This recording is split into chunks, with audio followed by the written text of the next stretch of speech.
Right, well, both Craig and Brett have said a lot that's similar to my experience, except I developed depression when I was a teenager, tried to commit suicides very ineffectually, but nonetheless, when I was 14.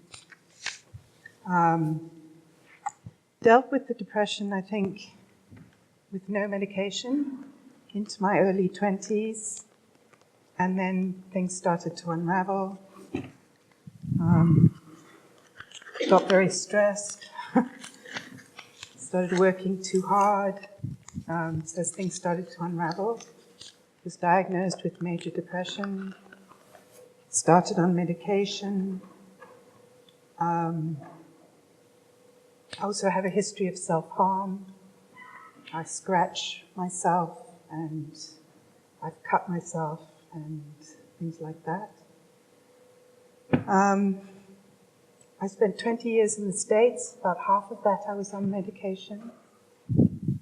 I came back, came to South Africa, started working, was still struggling with depression.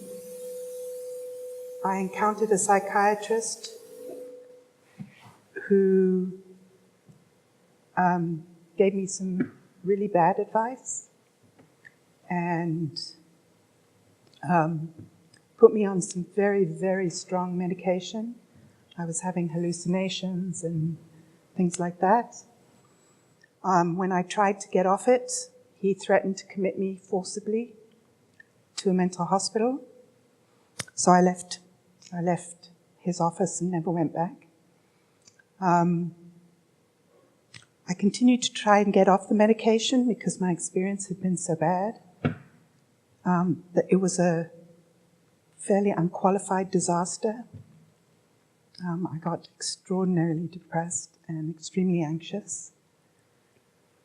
I then found, by recommendation, a psychiatrist who agreed to help me try and phase me off the medication, which I did with her. It was also an unqualified disaster, and I ended up in the hospital.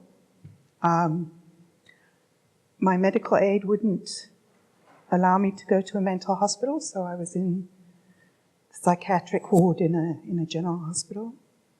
They gave me 3 days to recover. And out of that experience, that was 4 years ago, I was diagnosed with burnout, major depression, and severe anxiety. And 4 years late, 4.5, 5 years later, I have not recovered.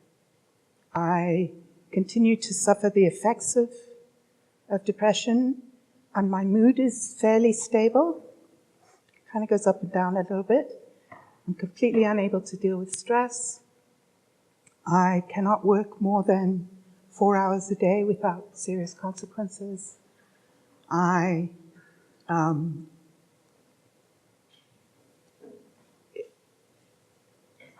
concentration is problematic. My memory is problematic. And it looks like it's not going to get better. But the medication keeps me stable enough that for the most part I don't self-harm anymore. For the most part I can get up in the morning. Sometimes it takes me a long time, but I can get up in the morning.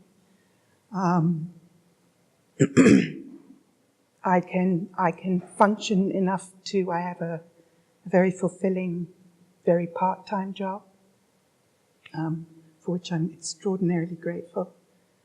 And I just tell you that as a background. So my story is, it's now been 40 some years that I've struggled with this disease. And some of the things I've learned, that's where I wanted to focus, is, first of all, depression lies. Depression tells you nobody loves you and they aren't ever going to love you. It tells you God doesn't care and He's never going to care. You're not worth caring about. It tells you there is no hope. It's never going to get better. It's always going to be like this. All of those are.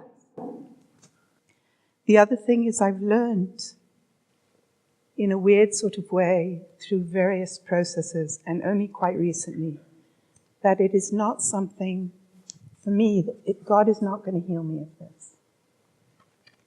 And if he's not going to heal me of it, that means he has some purpose for it.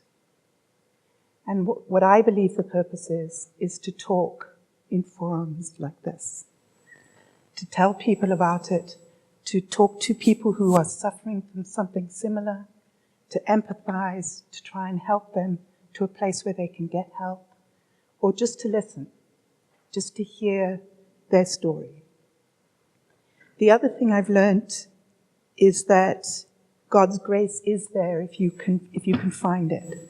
So I'm working with a psychologist who's really helped me with that. And she says, I go in and I say, no, I'm really bad. I was struggling to breathe this morning. I wasn't sure I was going to be able to get up. Because sometimes it's so heavy on you that just breathing is a struggle. And she says, well, you're here. And I realized that's God's grace. I was there by God's grace. The fact that I was still breathing, that I managed to get through that period, that's God's grace. And if that's God's grace and God is with me, it means depression is not a punishment. It's not a sign of weakness. It's not a sign of something wrong between you and God. It's not a sign that you've sinned. It's not a sign that God has deserted you. It's a sign that God created you in such a way and maybe allowed this thing to come to you because he can use it. And he can use it to spread his love in the world. And that's what I've learned. Just one little thing on medication. I just want to say that medication, antidepressants and medication, although not addictive, they are extremely hard to get off of. So just be aware of that when you go into the process. And talk to whoever's helping you. Talk to your psychiatrist. There are good psychiatrists and there are bad psychiatrists. If you get to a psychiatrist who doesn't listen to you, who isn't willing to change you and listen to your concerns about medication, who isn't willing to talk to you about the rest of your life, leave that psychiatrist be and go and find another one. That is not a good psychiatrist. A good psychiatrist will spend time with you as a person, and they will listen to your concerns, and they will listen to how you're feeling, and they will try their best to find you a balance.